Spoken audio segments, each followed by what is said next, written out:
Assalamualaikum warahmatullahi wabarakatuh. Perkenalkan, nama saya Dewi Safitri dengan NIM 190563201004. Di sini saya ingin membuat konten digital guna memenuhi tugas dari mata kuliah Perencanaan Pembangunan dengan dosen pemangku Bapak Agus Hendrayadi.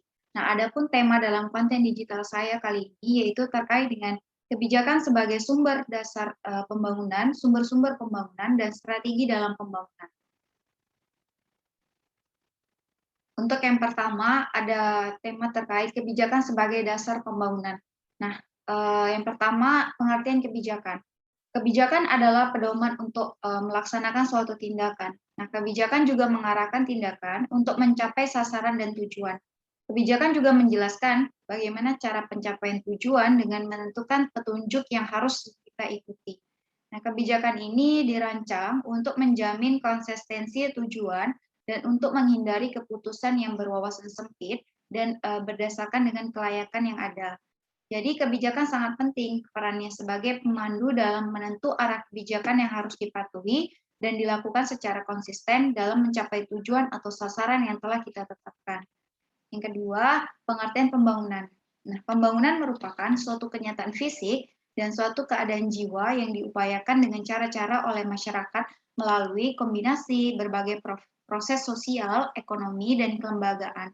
Nah, untuk mencapai kehidupan yang lebih baik. Nah, pembangunan ini merupakan suatu proses transformasi yang dalam perjalanan waktunya ditandai oleh perubahan struktural, yaitu perubahan pada landasan kegiatan ekonomi maupun pada kerangka susunan ekonomi masyarakat yang bersangkutan.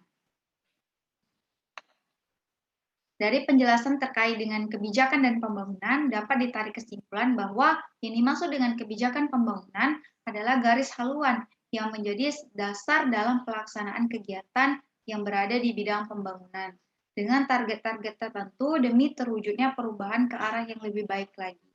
Nah, perubahan yang dimaksud tentu saja mengidentifikasikan kepada kehidupan yang lebih baik atau taraf hidup yang lebih baik lagi, guna tercapainya kesejahteraan melalui perbaikan kualitas atau taraf hidup suatu masyarakat tertentu. Nah, penetapan kebijakan pembangunan sangat berpedoman kepada peraturan-peraturan yang telah ditetapkan oleh pemerintah setempat, yaitu berdasarkan Undang-Undang Nomor 25 Tahun 2004 tentang Sistem Perencanaan Pembangunan Nasional Pasal 1 Angka 3.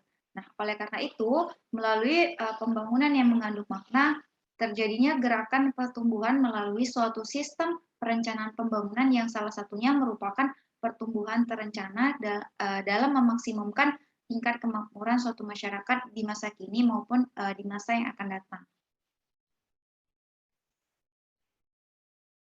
Untuk materi yang kedua yaitu sumber-sumber pembangunan. Nah, di dalam sumber-sumber pembangunan ini terdapat dua, yang pertama yaitu sumber daya alam. Nah, untuk sumber daya alam ini kebanyakan pembangunan itu dianggap gagal karena pembangunan hanya memenuhi kebutuhan manusia dan cenderung menghancurkan atau merusak sumber daya alam yang tersedia.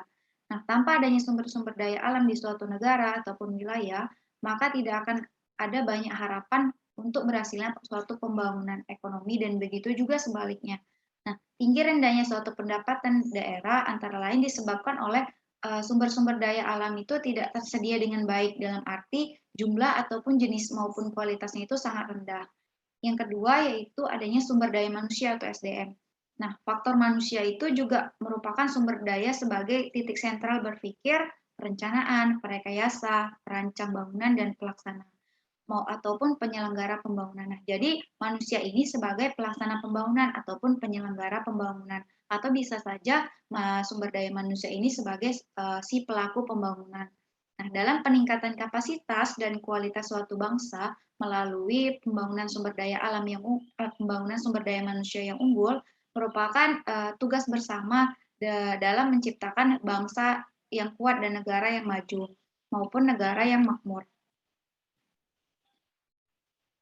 Melalui sumber daya manusia yang unggul, tangguh, dan berkualitas baik secara fisik dan mental akan berdampak positif tidak hanya terhadap peningkatan daya saing dan juga kemandirian bangsa, namun juga dalam mendukung suatu pembangunan nasional.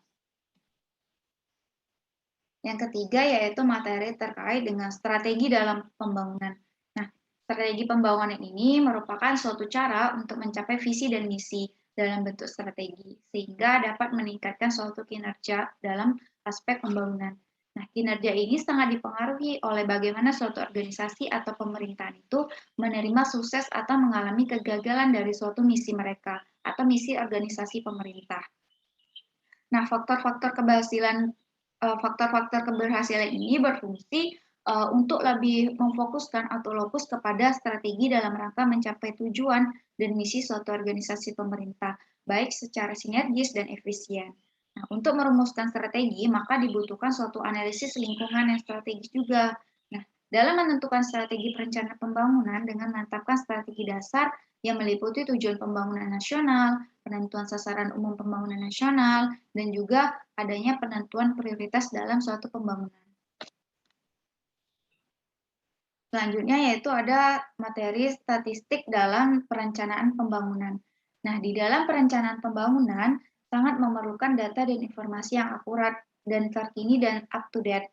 Nah, dalam perencanaan pembangunan yang baik sebagai dasar pengambilan keputusan maupun kebijakan pembangunan, nah data dan informasi itu pemanfaatannya dibagi menjadi data dasar, data sektoral maupun data khusus. Yang data dasar itu ditujukan untuk keperluan yang bersifat lebih luas, baik untuk pemerintah maupun untuk masyarakat. Nah, sedangkan data sektoral, pemanfaatan itu ditujukan untuk memenuhi kebutuhan instansi tertentu dalam rangka penyelenggaraan tugas suatu pemerintah dalam pembangunan. Penyedia data dan informasinya adalah satuan perangkat kerja yang dimana mereka itu di daerah atau lingkungan pemerintah daerah dan lembaga negara. Data khusus merupakan data dan informasi untuk memenuhi suatu kebutuhan khusus dunia usaha yang diselenggarakan oleh lembaga, organisasi, perorangan, ataupun unsur masyarakat. Nah, di dalam perencanaan pembangunan daerah juga merupakan bagian dari sistem pembangunan daerah, yakni ia berfungsi sebagai pengarah atau memberikan rambu-rambu kegiatan yang akan dilaksanakan guna untuk mencapai tujuan pembangunan secara bertahap. Nah, untuk menyusun sebuah perencanaan yang baik, diperlukan data yang akurat sebagai dasar penetapan target dan tujuan yang ingin dicapai. Nah, adapun kesalahan penggunaan data justru dapat mengakibatkan suatu perencanaan yang dibuat itu tidak berguna, bahkan tidak akan tepat sasarannya. Selanjutnya yaitu ada materi terkait dengan dasar-dasar model perencanaan. Nah, terdapat 4 model dasar perencanaan. Yang pertama itu ada model perencanaan agregat, model perencanaan sektoral, model Harrod-Domar, dan yang terakhir ada model perencanaan partisipatif. Untuk yang pertama itu ada model perencanaan agregat. Nah, tipe model perencanaan agregat ini adalah tipe yang paling sederhana, yang dia berhubungan dengan sistem perekonomian secara keseluruhan dan menyangkut komponen-komponen agregat seperti konsumsi, produksi, investasi, tabungan, ekspor impor, dan lain-lainnya. Nah, model ini biasanya digunakan untuk menentukan laju pertumbuhan PDB dengan asumsi yang disederhanakan atau diminimumkan. Nah, perencanaan agregat ialah perencanaan yang dilakukan untuk mengatur penyesuaian kapasitas produksi dan sumber daya terhadap permintaan untuk mencapai biaya yang seminimal mungkin.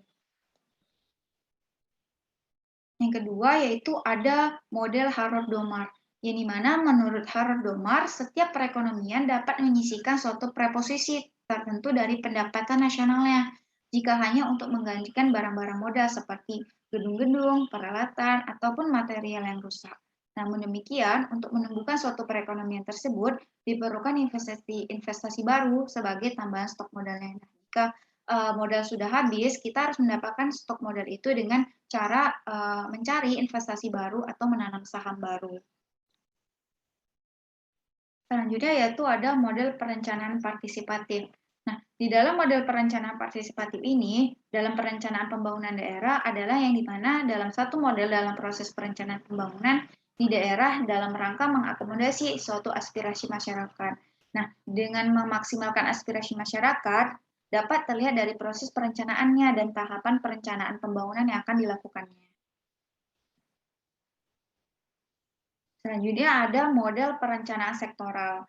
Nah, di perencanaan sektoral ini merupakan perencanaan menurut sektor-sektor sosial, umpamanya seperti sektor ekonomi, pendidikan, pertanian, pembangunan, dan lainnya. Sedangkan untuk suatu perencanaan regional, di mana perencanaan regional ini berorientasi pada wilayah atau kepentingan wilayah atau region. Nah, perencanaan regional ini sifatnya lintas sektoral, yang artinya dia mempertimbangkan adanya keterpaduan antara berbagai sektor pembangunan dalam suatu wilayah. Jadi antara perencanaan sektoral dan perencanaan regional ada keterkaitannya, karena di sektor pembangunan itu pasti berada di suatu wilayah. Baik, begitu saja akhir dari konten digital saya. Terlebih dan kurang saya mohon maaf. Wassalamualaikum warahmatullahi wabarakatuh.